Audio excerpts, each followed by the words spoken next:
უდიდესი შეცდომა, რასაც ემიგრანტები უშვებენ. როდესაც კონსულტაციაზე მოდიან, ყველას ერთი და იგივე პრობლემა აქვს. რა თქმა უნდა, ემიგრაციაში ადამიანი მიდის ვალების გამო, პრობლემების გამო, ზოგს სახლი არ აქვს, ზოგი სახლს დებს ბანკში და ისე მიდის, გასაგებია.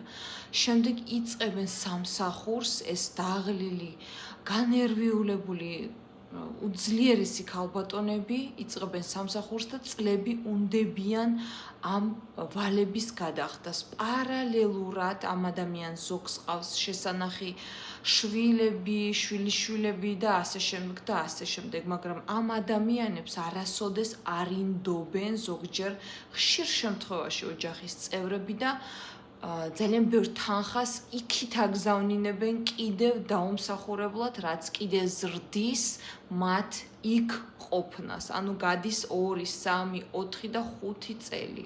პარალელურად, რა თქმა უნდა, ამ ადამიანებს უნდათ რომ კიდე მოაგროვონ თანხა და ზოგმა სახლი შეიძინოს, ზოგმა რამე შეიძინოს, მაგრამ ამასობაში გადის წლები, ეს ადამიანები მუშაობენ ფიზიკურად, ზოგი, თქვათ, სხვადასხვა სამსახურზე და ამ თავიანთ ჯანმრთელობას აძლევენ ზოგიან ბინას, ზოგიან შვილებს.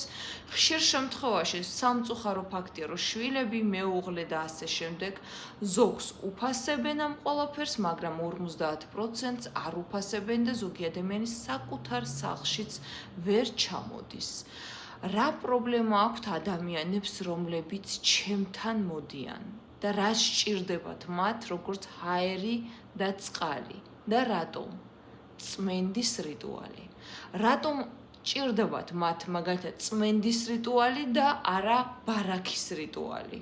შეცდომა არის მათი ის, რომ როდესაც ყველაზე რთულ ვალს გადაიხდი და მოიშორებ, აუცილებლად შენ თავს უნდა გაუკეთო რაიმე ისეთი, ან ისწავლოს ადამიანმა, ან იქაური რაღაცა მნიშვნელოვანი გახდე, რომ ჯერ შენ განვითარდე, თუ შენი ოჯახის მარჩენალი ხარ და მერე შენი შვილები და შენი ოჯახი განავითარო და მას 10 ჯერ უფრო უკეთესად დაეხმარო, მაგრამ სამწუხაროდ ჯანმრთელობას ყველაფერს ატანენ ამ ყველაფერს და უკან რომ მოიხედავენ, უკვე ასაკი ემატებათ. ეს რას ნიშნავს, რომ თუ ადამიანმა შენება დაიწყო სხვისით, თვითონ ჩამოინგრევა ბოლოს.